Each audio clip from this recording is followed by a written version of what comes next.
Welcome to the Chronicles Reports. I'm your host, Chronicles, and today we're diving deep into a high-stakes geopolitical chess match that defines our modern era. This isn't just about maps and borders. It is a sophisticated analysis of how contemporary history and strategic maneuverings in the Middle East threaten the very arteries of our global economy. Imagine the world economy as a giant, intricate machine. Now, what's the one thing this machine absolutely cannot function without? Energy. And for the better part of a century, the lifeblood of this machine has been oil. The regions that control this oil, therefore, hold immense power.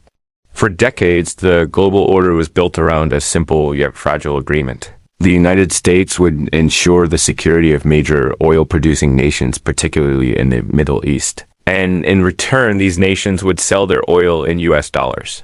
This arrangement, known as the petrodollar system, became the bedrock of American economic dominance and global stability. But what happens when the players on this chessboard start to make new moves? What if the pieces themselves start to question the rules of the game? That's exactly what we're witnessing today.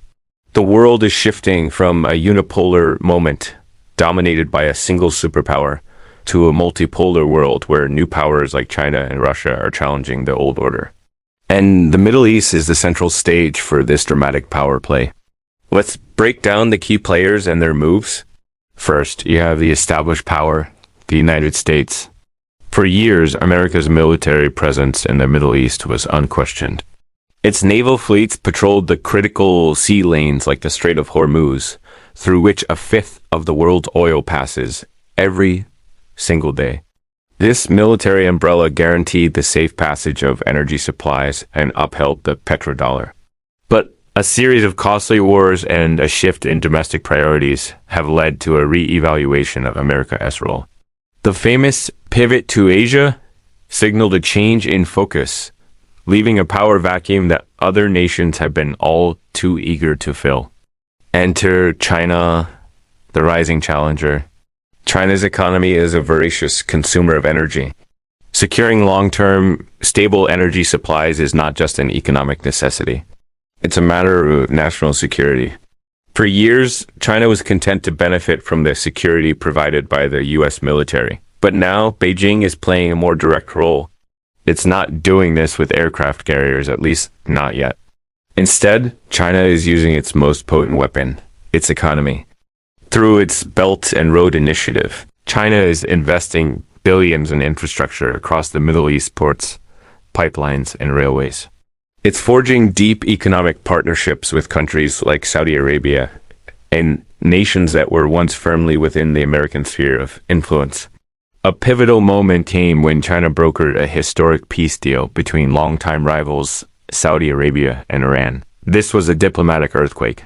For the first time, a major conflict in the region was resolved not by Washington, but by Beijing. More importantly, we are seeing the beginnings of a shift away from the petrodollar. China has started to purchase oil in its own currency, the yuan. While the dollar is still king, these are the first cracks in the foundation of the system that has propped up the global economy for 50 years. Every barrel of oil sold in yuan is a small chip away from American economic dominance. Then there's Russia, the strategic disruptor. Weakened after the collapse of the Soviet Union, Russia has re-emerged on the world stage with a vengeance, particularly in the Middle East. Its intervention in the Syrian civil war was a masterclass in opportunistic geopolitics. Russia saved the Assad regime, established a permanent military footprint in the region, and demonstrated that it is a power to be reckoned with. Russia also collaborates with OPEC, forming the OPEC Plus group, which gives it significant influence over global oil prices. By coordinating production cuts, Russia and Saudi Arabia can directly impact the price you pay at the pump, a powerful tool that can be wielded to exert pressure on Western economies. So, you have the US partially withdrawing, China moving in with economic influence, and Russia acting as a military and energy disruptor. But what about the regional players themselves? Countries like Saudi Arabia, the UAE, and Iran are no longer passive pawns in a great power game. They are actively pursuing their own national interests. Crown Prince Mohammed bin Salman Vision 2030 in Saudi Arabia is a radical plan to diversify the kingdom away from oil. He is keenly aware that the age of oil will not last forever and is positioning his country for a post-oil future.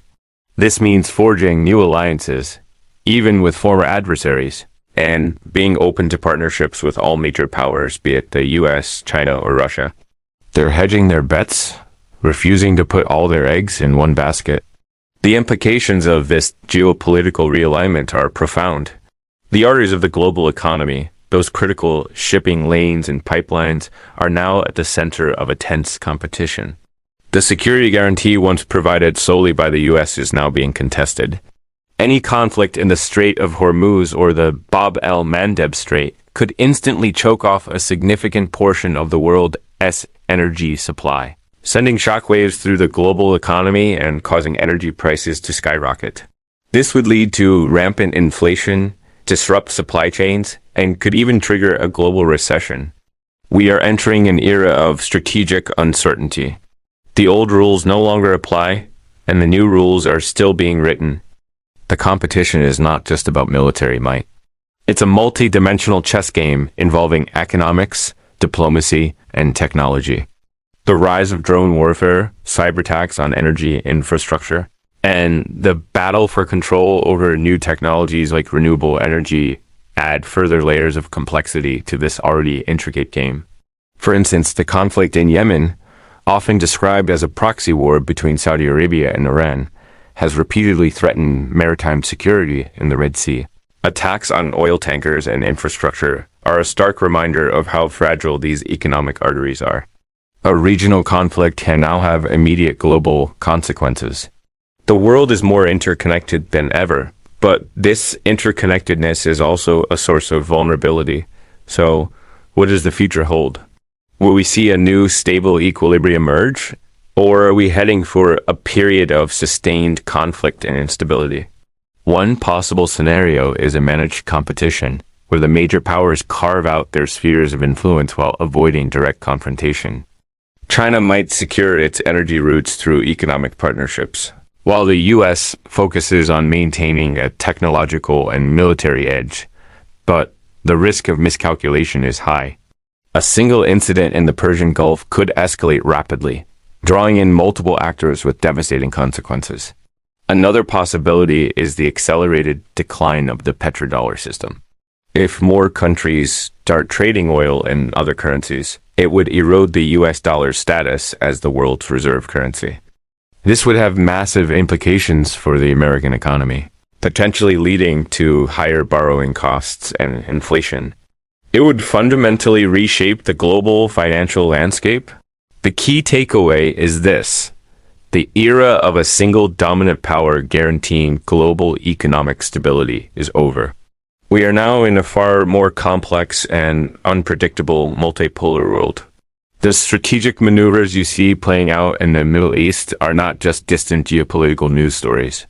They are moves in a high-stakes game that directly affects the energy you use, the prices you pay, and the stability of the entire global economic system. The arteries of our economy are under pressure, and the health of the whole world depends on the outcome of this grand chess match. Understanding these dynamics is crucial for anyone who wants to make sense of the world we live in. This isn't just history. It's the present, and it's shaping our future in real time.